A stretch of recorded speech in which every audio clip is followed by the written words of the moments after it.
Hey there, I am Becky Amble, and I want to share an AI tip with you. And it is going to be about safety and security on ChatGPT. Now, a lot of us have probably been through that, and yet there's probably some people who have not. So I'm going to share that with you. And maybe you forgot, or maybe you never got around to setting your privacy settings, and maybe you don't even care. Anyway, I'm going to share ChatGPT's setup with you, and we will do that right now. So I'm going to share my screen. This was acting up a little bit earlier today, so I hope things are going to act the way they're supposed to, so we can do things. All righty, so let's get this going. And here's my slides. Anyway, we're going to talk about ChatGPT, the privacy, security, and safety setup, and probably next time I'll do Claude. And keep in mind that this is something that is important to know about, and then you can decide what you want to do about it.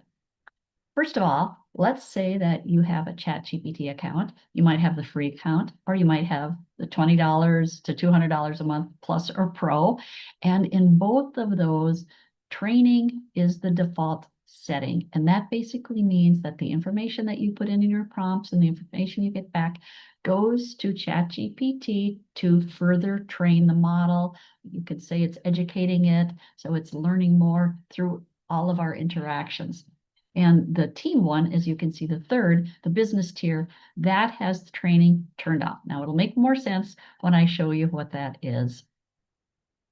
Secondly, let's take a look at what are the pros and cons of having your data trained or training, allowing it for training on ChatGPT. So on the left, you can see training is on. That's the default setting. Again, that was for free or the pro plan where you're still basically in a consumer product. And it helps improve, if you leave it on, helps improve future model versions. So of course, they like the fact that everything is getting better, partly because of our prompting and our answers and things like that. And there's no extra setup needed. It's just automatically going to do that. Now, the negatives is that conversations may be reviewed by humans. We don't know exactly what happens to this information. We just know that it can be available. And sensitive personal or client information or anything like that is also potentially available to train the model. And that is not something that we want to have happen for business use of using ChatGPT. Now, training is off if you have the business versions of ChatGPT. And the pros then is that your chats, your prompts, your whole going back and forth is excluded from training the model. So they don't have your information, basically. It's also then safer for client financial health information, any personal information you have. And that is what is recommended for business use. Now, the negatives is it doesn't stop the 30-day safety review retention window. ChatGPT has a 30-day time where they're going to keep things because they need to be able to review things that could be inherently unsafe.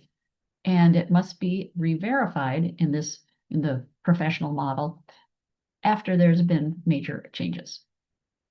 So keeping your account safe and secure, well, 4 points here, confidentiality. So keep any important information about clients, employees, financials, your personal stuff, your business stuff, anything like that. That's what you want to keep confidential. And there could be an account takeover risk. Let's say somebody hacked into your account or there was a hacker on the loose, they can get into your information. Third, institutional memory. ChatGPT does build a profile of any of us that are using it. So it has information about our jobs, our habits, our personal life, and that is going to stay with ChatGPT. I mean, and there are times when I am dictating something and I'm wanting it to do a letter, and then it'll pull something out of one of my books that I have shared with it for doing something. And I'm like, wait a minute, I don't want you using anything that I've shared with you from book A or book B. So it kind of starts feeling like it knows us. And data lingers by design. So even when you have the training off, like I said, there are those conversation things that get kept for 30 days. So there's 4 steps, and I'm going to walk you through these. So the first thing is to disable the training data. And there, with pretty much all of these, the first three anyway, you go to settings. I'll show you where that is. You go to data controls, and then you turn off the training. The second, they encourage multi-factor authentication, and that also you go to settings, security. I'll show you where all this is. And then managing the memory and personalization, you can go set that up again through settings. And then using a temporary chat if you've got some sensitive topics. That means it skips history, memory, and training completely. I was a little confused when this first came out because seemed like it was putting everything in temporary. I'm like, what are you doing? Leave my stuff alone. Anyway, I'll show you that. And turning training off doesn't mean that everything is erased, because it does have the 30-day retention rule to really be able to go back in information if there's some safety or abuse issues that have arisen. So key thing to remember, your takeaways is free and paid plans require the same manual setup, and upgrading your account to a paid account gets you better performance. It doesn't necessarily get you privacy unless you're in the business accounts. Now, you want to complete those 4 steps if you are trying to set up more safety and security, and use the temporary chat for anything that's sensitive that you want to make sure doesn't get to training ChatGPT. All right, I'm going to stop sharing this a moment, and I'm going to pull up another document that hopefully is going to work properly this time. So let's go back to this and let's reshare, and I'm going to walk through this with you. Should be good. And there is our ChatGPT screen. So this is basically opening up like a new chat. And what you want to do is, I don't know why that darn thing is there. That's kind of from the PowerPoint. Sorry about that. But as you, I'll get rid of that, but drag it to move it. Okay, that didn't do much good, did it? Okay, well, you can see over in the bottom left corner, it says BA in a little circle that's green, and then it says my name. Okay, so what you're going to want to do is click on that, and you want to go to settings. Okay, so we're going to go to settings, and the first thing we're going to do is we're going to turn off the training. So you go to settings, then once you're in this, you scroll down and you click on data controls, and then you are going to go over and you are going to improve the model. Okay, that's what it's called. Improve the model for everyone. That means training the model. You can see mine is off. I toggled it and get the little doodad. Now it is on. Okay, so that's all you have to do. Now, when you go to it, it probably says on. So go hit the little toggle and turn it off, and you are done with that. The next thing is to set up the multi-factor authentication. So again, we are in settings. You would stay in settings, and you go down to security and login.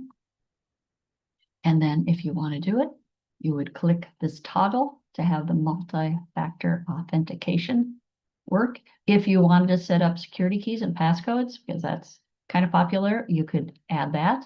So you decide which, if any of these, you want to add as part of your security.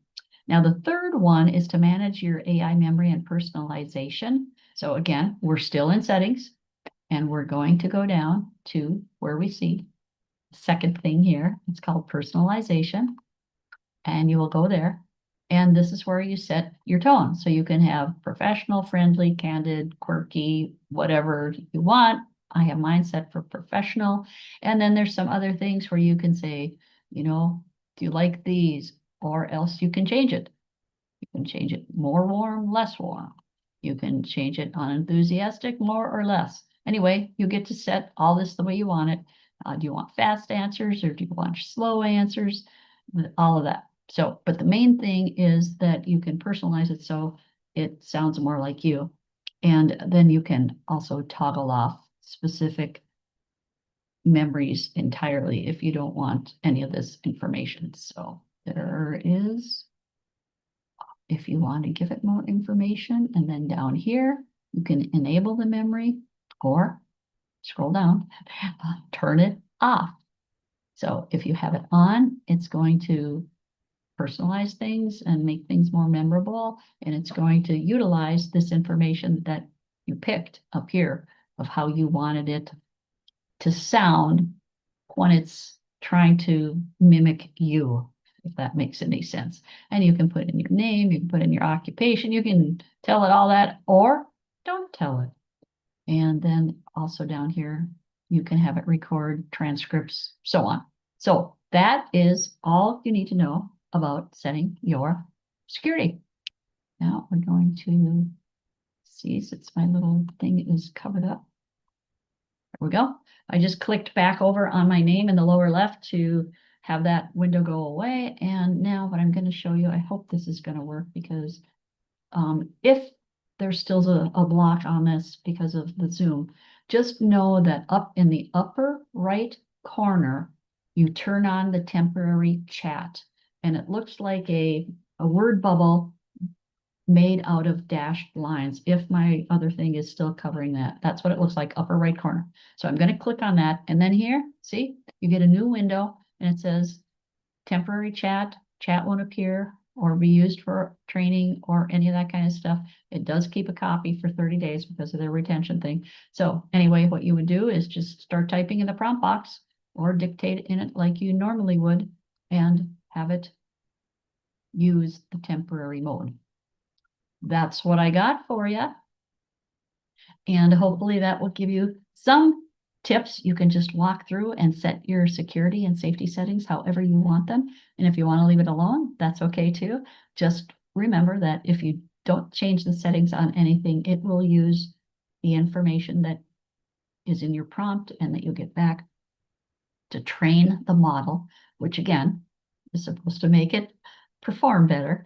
And as long as you don't put anything personal in this, then maybe you don't care. It's up to you. So just make sure that you do know that you have the option to set your safety and security settings. And depending on what information you're using in your prompting and all of that, you might want to make a decision on if this is something you want to set up. Thank you, and we will see you next time. Let me know if you do anything with this, what you think, if it's a concern of yours or not a concern. And we'll just see you next time when hopefully we'll be talking about how to do this on cloud.